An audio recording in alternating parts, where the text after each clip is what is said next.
Language, Grade 1. Quarter 1, Week 2, Day 1. Let's learn about noticing how local names of streets, places, and landmarks have origins in their language. Matatag curriculum. Hello kids, it's me, Teacher Frel. Don't forget to subscribe, like, and share, and hit the notification bell for the latest video. You can also follow my Facebook page, Teacher Frel TV.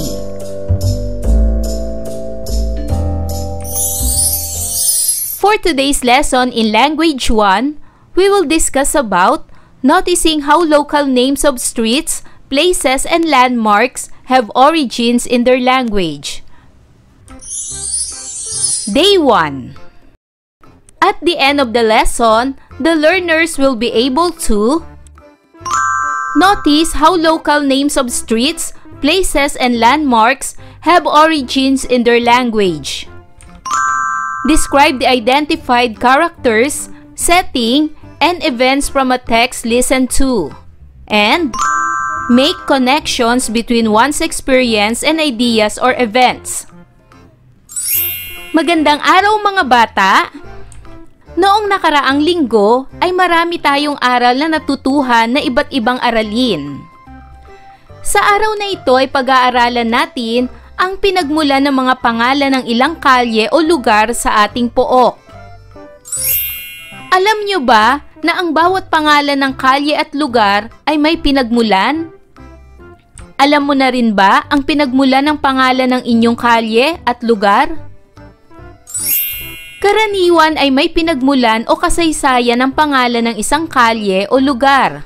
Ang mga pangalan ng kalye at lugar ay kadalasang may kahulugan at konektado sa kasaysayan, heograpiya, kultura o paniniwala. Halimbawa, Aguinaldo Highway. Ang Aguinaldo Highway ay isang pangunahing lansangan sa lalawigan ng Cavite at ang pangalan nito ay ipinangalan kay Emilio Aguinaldo, ang unang pangulo ng Republika ng Pilipinas at isa sa mga pangunahing leader ng Rebolusyong Pilipino laban sa mga Espanyol. Kawit, Cavite. Ang Kawit ay isang bayan sa lalawigan ng Cavite na may makasaysayang kahalagahan bilang lugar kung saan idineklara ang kasarinlan ng Pilipinas mula sa Espanya noong Hunyo 12, 1898. Ang pangalang Kawit ay nagmula sa salitang Tagalog na kawit o kalawit na nangangahulugang hook o panghuli. Ito ay tumutukoy sa hugis ng baybayin ng lugar na kahugis ng isang kawit, lalo na sa bahagi ng Manila Bay na umaabot hanggang sa dulo ng Cavite City. Ang hugis na ito ay naging inspirasyon sa pagbibigay ng pangalan sa lugar. Rizal Avenue. Ang Rizal Avenue ay isang kilalang pangalan ng kalye sa maraming lungsod at bayan sa Pilipinas. At ito ay ipinangalan kay Dr. Jose Rizal, ang pambansang bayani ng Pilipinas. Sampaloc Street. Ang Sampaloc Street ay isang karaniwang pangalan ng kalye sa mga lungsod tulad ng Maynila at Quezon City. Ang pinagmula ng pangalang ito ay may kaugnayan sa puno ng sampalok, isang punong kahoy na may maasim na bunga at kilala sa buong bansa. Jones Bridge. Ang Jones Bridge ay isang makasaysayang tulay sa Maynila na tumatawid sa Ilog Pasig at nag-uugnay sa mga distrito ng Binondo at Ermita na malapit sa Intramuros. Isa ito sa mga pinakakilalang tulay sa bansa. Ang tulay ay ipinangalan kay William Atkinson Jones, isang Amerikanong kongresista mula sa Virginia na sumulat ng Jones Law noong 1916. At ang panghuli nating halimbawa ay ang Open Canal Road. Ang Open Canal Road sa Imus, Cavite ay orihinal na itinayo bilang access road para sa mga irigasyon na pinangangasiwaan ng National Irrigation Administration o NIA. Ang mga kanal na ito ay nagsilbing daluyan ng tubig para sa mga palayan at sakahan sa Imus at mga karatig na bayan. Ang pangalan ng kalsada ay nagmula sa mga bukas na kanal na ito na tumatakbo sa tabi ng daan. Kayo rin mga bata, alamin nyo rin ang pinagmula ng pangalan ng inyong kalye at lugar. Maaari kayong magtanong sa inyong mga magulang o sa mga lolo at lola ninyo. Ngayon ay pakinggan ang isang maikling kwento batay sa ating aralin. Sa isang makasaysayang lalawigan ng Cavite ay may isang batang nagngangalang Alexa na nais libutin ang buong lalawigan. Napansin niya na ang bawat pangalan ng barangay, kalsada at kalye ay pawang makasaysayan. Nagpunta siya sa bayan ng Imus, Cavite at napansin niya na ang pangalan ng barangay na kanyang pinuntahan ay Pasong Buwaya. Kaya naman nagtanong siya sa isang matandang lalaki na nakatayo sa kalsada kung bakit Pasong Buwaya ang pangalan ng barangay.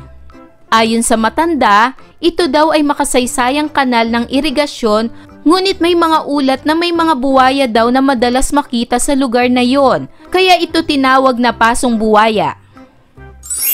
Sumunod naman ay pumunta siya sa bayan ng General Trias, Cavite upang makita ang makasaysayang lugar doon.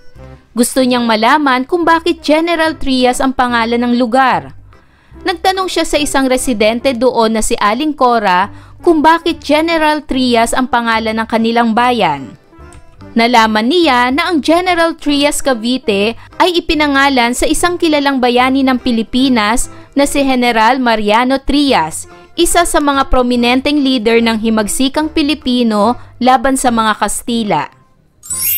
At ang huling pinuntahan niya ay ang bayan ng Silang, Cavite. Gusto rin niyang malaman ang pinagmulan ng pangalan ng bayan ng Silang, kaya naman nagtanong siya sa isang tindera doon ng mga prutas kung ano ang pinagmulan ng salitang silang.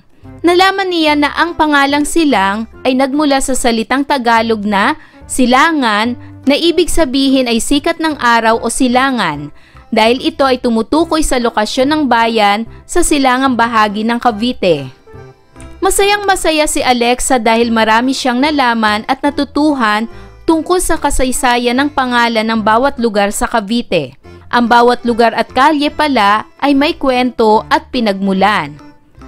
Ngayon ay sagutin ang mga sumusunod na tanong. Para sa unang katanungan, sino ang batang nabanggit? Tama! Ang batang nabanggit ay si Alexa. Pangalawang katanungan, saan siya unang pumunta? Tama! Si Alexa ay unang pumunta sa bayan ng Imus, Cavite. Pangatlong katanungan, anong pangalan ng barangay na pinuntahan niya? Tama!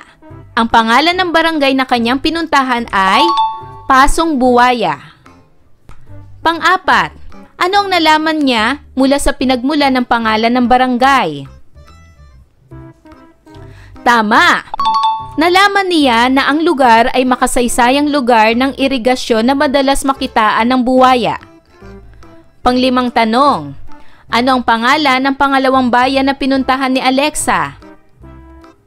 Tama! Ang pangalan ng pangalawang bayan na pinuntahan ni Alexa ay General Trias, Cavite. Pang-anim na katanungan, ano ang nalaman niya mula sa pinagmulan ng pangalan ng bayang iyon? Tama! Nalaman niya na ang General Trias, Cavite ay ipinangalan sa isang kilalang bayani ng Pilipinas na si General Mariano Trias, isa sa mga prominenteng leader ng himagsikang Pilipino laban sa mga Kastila. Pang-pitong katanungan, anong pangalan ng pangatlong bayan na pinuntahan ni Alexa? Tama! Ang pangalan ng pangatlong bayan na pinuntahan ni Alexa ay Silang, Cavite. Pangwalong katanungan, ano ang nalaman niya mula sa pinagmulan ng pangalan ng bayang iyon? Tama! Nalaman niya na ang pangalang Silang ay nagmula sa salitang Tagalog na silangan, na ibig sabihin ay sikat ng araw o silangan dahil ito ay tumutukoy sa lokasyon ng bayan sa silangang bahagi ng Cavite. Tandaan, karaniwan ay may pinagmulan o kasaysayan ng pangalan ng isang kalye o lugar. Ang mga pangalan ng kalye at lugar ay kadalasang may kahulugan at konektado sa kasaysayan, heograpiya, kultura o paniniwala. Ayan mga bata, naunawaan niyo ba ang ating aralin sa araw na ito? Kung ganon, magaling! Mga bata, sana'y marami kayo natutunan sa ating aralin. Hanggang sa susunod na video lesson, paalam! Thanks for watching!